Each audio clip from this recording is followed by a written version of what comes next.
నేను ఈ ఇంటి కోడలుగా వచ్చాను కాబట్టి నా అన్నగా నువ్వు వచ్చావు. అంతవరకే ఉండు. హద్దు మీరి ప్రవర్తించావో ఈ ఇంటి గేటు బయటుంటావు. ఈ ఇంట్లో ఉన్న అందరికీ ఓ హక్కు అధికారం ఉన్నాయి, ఒక్క ఈ సీతకు తప్ప. ఈ ఇంట్లో ఉన్న అందరూ ఏదో ఒక పని చేస్తున్నారు.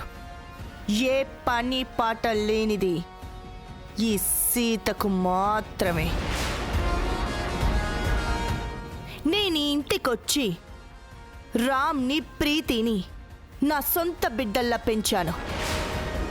వీళ్ళ కోసం నేను మళ్ళీ పిల్లల్ని కనలేదు. నా జీవితాన్ని ఈ ఇంటికి, ఈ కుటుంబానికి అంకితం చేశాను. అర్చన ఈ ఇంటికి కోడలుగా వస్తే 50 లక్షల కట్నం, 100 తులాల బంగారం తీసుకొచ్చింది. అలాగే రేపు ప్రీతి, ఉషల పెళ్లిళ్ళు కూడా కోట్ల రూపాయల కట్నం, కేజీల కొద్ది బంగారం ఇచ్చి గ్రాండ్గా అత్తారింటికి సాగనంపుతాం. మరి సీత ఈ ఇంటికొస్తూ ఏం తీసుకొచ్చింది? ఎంత కట్నం, ఎంత బంగారం ఇచ్చారు తనకు? అడ్డదారిలో ఈ ఇంటికి కోడలయ్యింది. పైసా కట్నం, గ్రాము బంగారం కానీ తీసుకురాలేదు. అలాంటి తనకు ఈ ఇంట్లో హక్కులు, అధికారాలు ఎలా ఉంటాయి? ఈ ఇంటికొస్తూ కుటుంబం కోసం నేను, జన, గిరి, అర్చన, రామ్ అందరం కష్టపడుతున్నాం. ఆఖరికి పని మనిషి రాజ్యం కూడా ఈ ఇంట్లో పని చేసి సంపాదించి తింటోంది.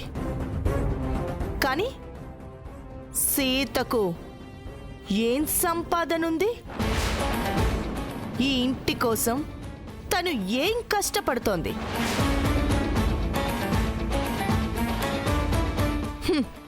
అక్క లేచిపోతే అడ్డదారిలో అర్హత లేకపోయినా రామ్ని పెళ్లి చేసుకొని నా కోడలిగా ఈ ఇంట్లో అడుగు పెట్టి నన్నే ఎదిరిస్తూ, నా పెద్దరికాన్నే ప్రశ్నిస్తూ, నా సహనానికి సవాలు విసురుతూ నా సొమ్ము ఎలా తినబుద్ధవుతుందో నాకు అర్థం కావడం లేదు.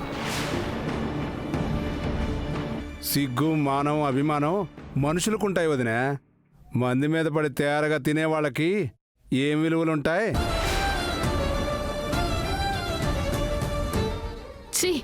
ఇది ఒక లైఫేనా? చివరికి చీమలు, పురుగులు కూడా తమ ఫుడ్ తామే సంపాదించుకొని తింటున్నాయి. ఇలాంటి వాళ్ళను పారాసైట్స్ అంటారు. ఇతరుల మీద ఆధారపడటం తప్ప వీళ్ళు కష్టపడలేరు.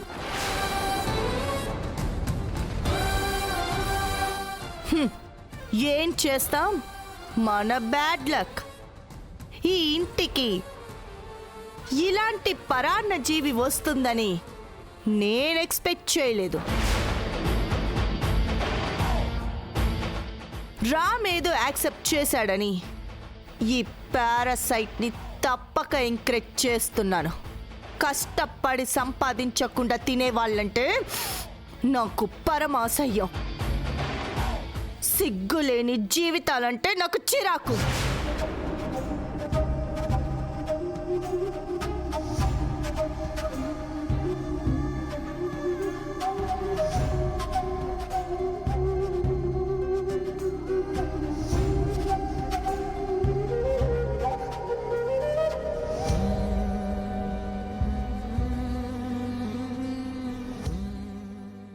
తను తినకుండా వెళ్ళిపోయిందని ఎవరు వర్రీ అవ్వకండి. ఏదైనా కష్టపడితేనే వస్తుందని తను తెలుసుకుంటుంది. ఏది ఊరికే రాదు కదా.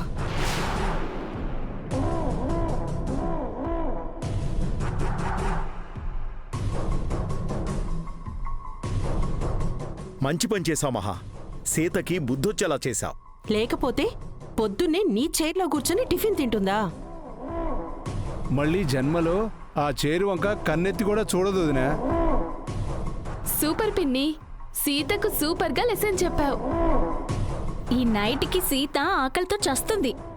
మంచి పనిష్మెంట్ పెద్దమ్మా. That is Mahalakshmi.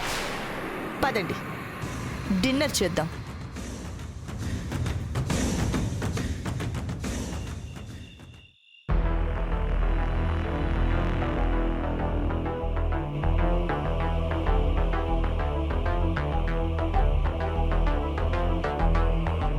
డిన్నర్ అయిందా రామ్? ఇప్పుడే పిన్ని వాళ్ళతో కలిసి తిన్నాను అత్తయ్య. మరి సీత తిన్నదా? సీత తినకుండానే నువ్వు తినేసావా రామ్? సీత ఎవరు రామ్? అత్తయ్య, పోనీ సీతకి నువ్వేమవుతావో నీకు గుర్తుందా? సీత నీ వైఫ్ రామ్, నువ్వు తాళి కట్టిన భార్య. మీ పిన్ని మాటలకు సీత తింటున్న ప్లేట్ ముందు నుంచి తినకుండా లేచి వెళ్ళిపోయింది. తను ఆకలితో పస్తులుంటే నీకెలా తినబుద్దయింది?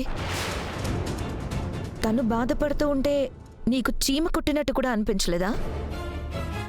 సీత బాధ నీ బాధ కాదా రామ్? సీత పిన్ని బాధపడేలా ప్రవర్తిస్తుంది అత్తయ్య. అందుకే నేనేం మాట్లాడలేకపోయాను. నీకు మీ పిన్ని బాధే తెలుస్తుంది కానీ సీత బాధ అర్థం అవట్లేదా? సీత కాస్త కంట్రోల్డ్గా ఉంటే ఏ గొడవ రాదు కదత్తయ్య. నీకు అంతే అర్థమైంది కదా? మీ పిన్ని చైర్లో సీత కూర్చుందని, టిఫిన్ తినిందని నీకు కోపంగా ఉంది కదా? సీత అలా ఎందుకు చేసిందో తెలుసా? నీ పక్కన సీత స్థానాన్ని మీ పిన్ని మరొకరికి ఇవ్వాలని అనుకుంది. తన స్థానంలోకి మరొకరొస్తే ఎలా ఉంటుందో మీ పిన్నికి తెలియాలని మీ పిన్ని కూర్చునే కుర్చీలో సీత కూర్చుంది. ఆ విషయం నీకు అర్థమైందా? సీత స్థానంలోకి మరొకరిని పిన్ని ఎలా తీసుకొస్తుంది? అది నువ్వు మీ పిన్నినే అడగాలి. మీరు పిన్నినంటే నాకు నచ్చదు అత్తయ్య. అందుకే ఇలా చెప్తున్నాను. మీ పిన్ని చెడ్డదని నీకు ఆ దేవుడొచ్చి చెప్పినా కూడా నువ్వు నమ్మవని నాకు తెలుసు. స్ట్రైట్గా అడుగుతున్నాను, సీత గురించి నీ అభిప్రాయం ఏంటి రామ్? సీత అంటే నీకు ఇష్టం లేదా? ప్రేమ లేదా?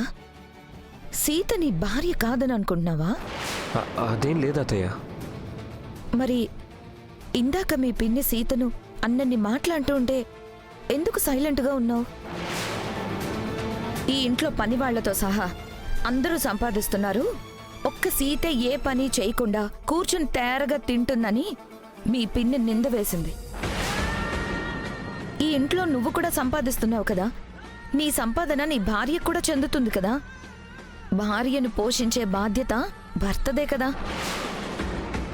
నా భార్య నా సంపాదన తింటోందని మీ పిన్నితో నువ్వెందుకు చెప్పలేకపోయావు? అర్చన అంత కట్నం తెచ్చింది, ఇంత బంగారం తెచ్చింది, సీత ఏమీ తీసుకురాలేదు అని మీ పిన్ని చెప్పింది. వాళ్లకుంది కాబట్టి ఇచ్చారు. కానీ సీతకి నీ మీద ప్రేమ తప్ప వేరే ఆస్తి ఏం లేదు. ఆ విషయం నీకు తెలుసు. సీతే నా కట్నం పిన్ని, తన ప్రేమే బంగారమని నువ్వెందుకు చెప్పలేకపోయావు? చుట్టూ రాక్షసులున్నా, రోజూ వచ్చి రావణాసురుడు బాధపడుతున్నా కూడా ఆ సీత ఎందుకు ధైర్యంగా ఉందో తెలుసా? రాముడొచ్చి తన కష్టాలు తీరుస్తాడనే నమ్మకంతో. అదే నమ్మకాన్ని నువ్వు నీ సీతకెందుకు ఇవ్వట్లేదు రామ్? నువ్వు ఉన్నావన్న ధైర్యాన్ని నీ సీతకెందుకు కలిగించట్లేదు? మీ అమ్మాయి బ్రతుకుంటే ఇదంతా నీకు చెప్పేదేమో. తను లేదు కాబట్టి మీ పిన్ని నాన్నలు నీకిలా మంచి చెడులు చెప్పరు కాబట్టి అత్తగా నేను చెప్పాల్సి వస్తుంది. ఒక ఆడపిల్ల మెళ్ళో తాళి కట్టడం అంటే తన మనసులో కోటు కట్టుకోవడం లాంటిదే. సీతకి నువ్వే సర్వస్వం. ఈ ఇంట్లో నువ్వే తన ధైర్యం, నువ్వే తన తోడు. నిన్ను నమ్మే తను ఈ ఇంటికొచ్చింది. పాపం, ఆత్మాభిమానం కలపిల్ల. మీ పిన్నన్న మాటలకు మనసులోనే బాధపడి తినకుండా లేచి వెళ్ళిపోయింది.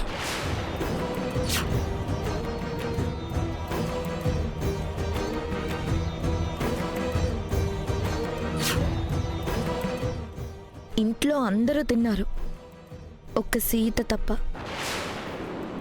ఆ సీతను వదిలేసి నువ్వు తిన్నావు. తప్పురా. నువ్వు పస్తులుండైనా నీ భార్యకు అన్నం పెట్టాలి, కానీ నువ్వు తినేసి నీ భార్యను పస్తులు పెట్టడం పాపం. సీత మీద నీకెలాంటి అభిప్రాయం ఉందో నాకు తెలీదు. ఈ ఇంట్లో అందరికంటే సీతే గొప్పది. తను చాలా మంచిది. సీత మెళ్ళో నువ్వు కట్టిన తాళి మీద ఎవరో దొంగోడు చేతులు వేస్తేనే తను ఊరుకోలేదు, తరిమి కొట్టింది.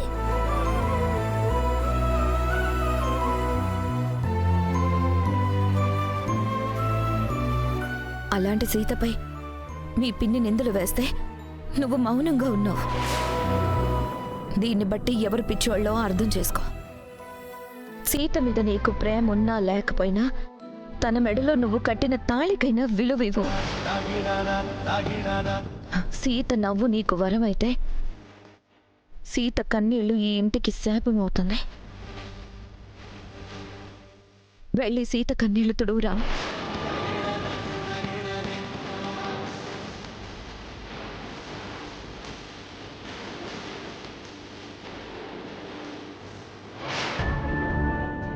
ఈ ఇంట్లో ఉన్న అందరికీ ఓ హక్కు అధికారం ఉన్నాయి, ఒక్క ఈ సీతకు తప్ప. ఇలాంటి వాళ్ళు అన్నీ వదిలేసి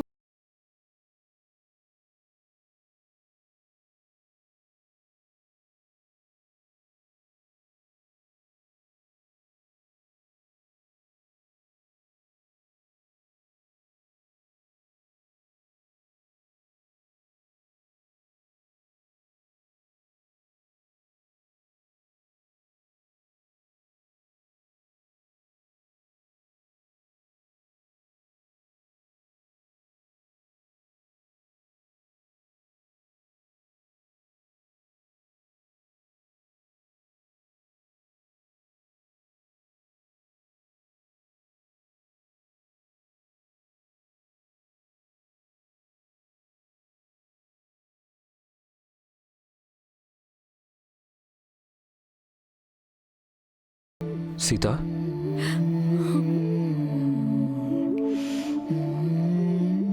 నీకోసం భోజనం తీసుకొచ్చాను.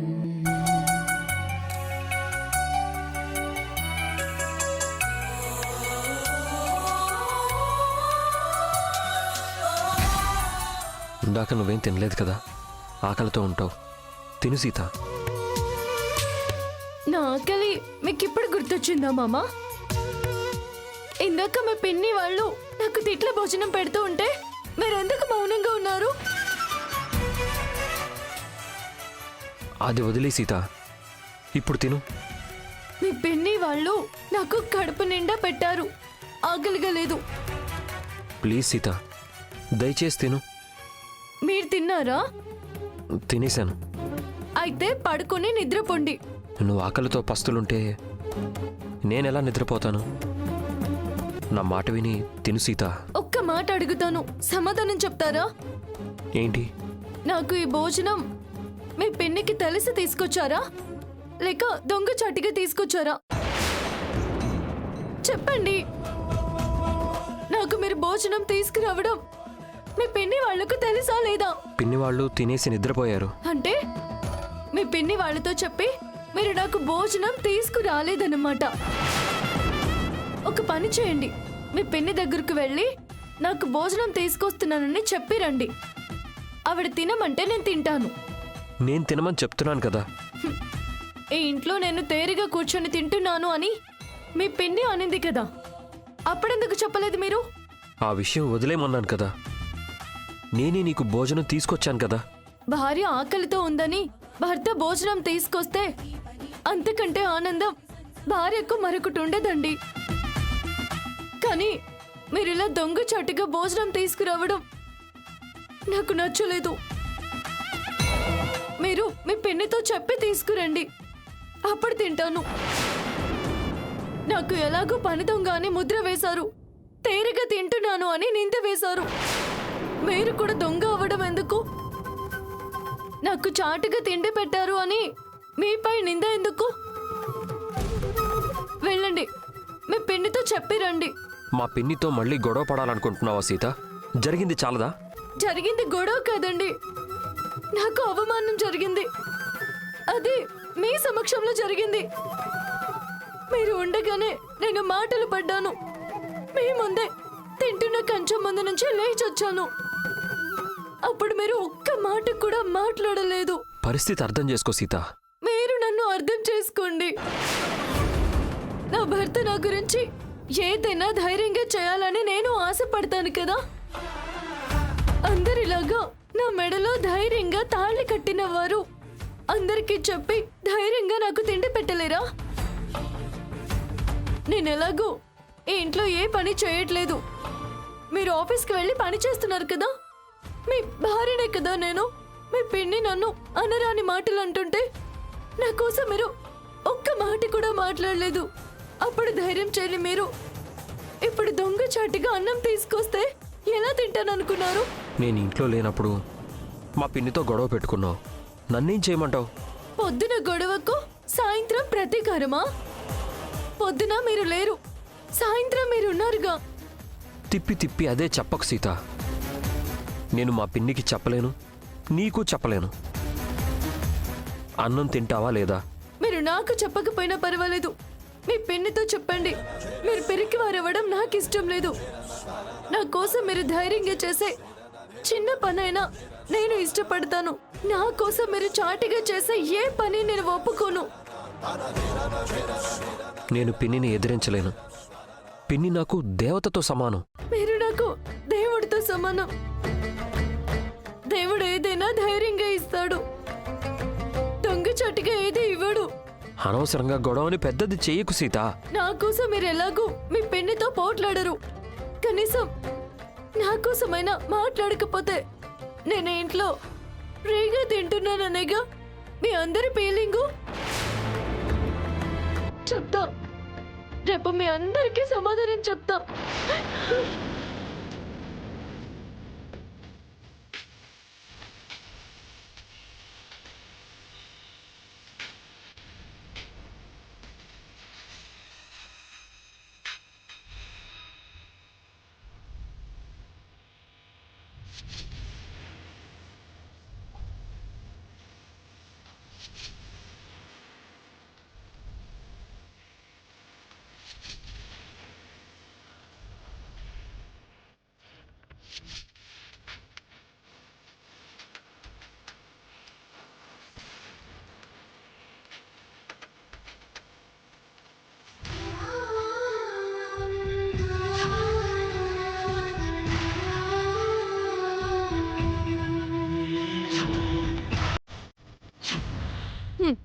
అక్క లేచిపోతే అడ్డదారిలో అర్హత లేకపోయినా రామ్ని పెళ్లి చేసుకొని నా కోడలుగా ఈ ఇంట్లో అడుగు పెట్టింది.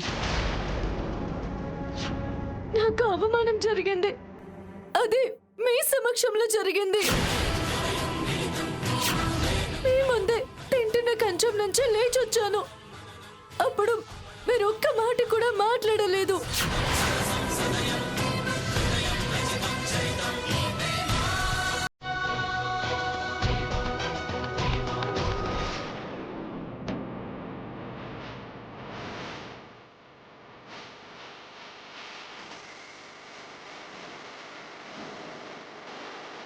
కాఫీ తాక్కుండా ఏం ఆలోచిస్తున్నావురా?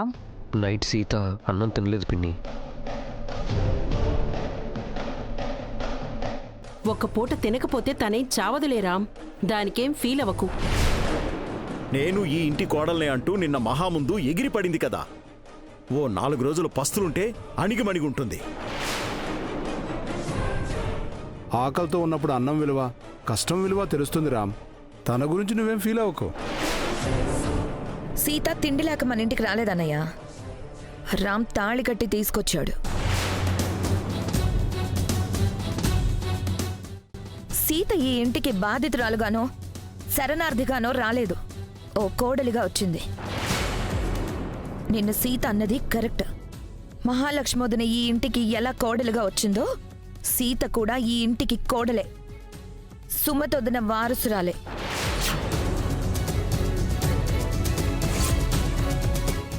అంటే ఆ సీత మీ వదిన సమానం అంటున్నావా రేవతి? ఇంట్లో ఇద్దరికీ సమాన హక్కులు ఉన్నాయంటున్నావా? ఇంకా నయం, ఇంటి పెత్తనం బీరువా తాళాలు సీత చేతిలో పెట్టమనలేదు. మనం ఊరుకుంటే రేవతి ఆ పనే చేయమంటుంది. ఆ ఆఫీసును కూడా సీతకు అప్పచెప్పమంటుందేమో.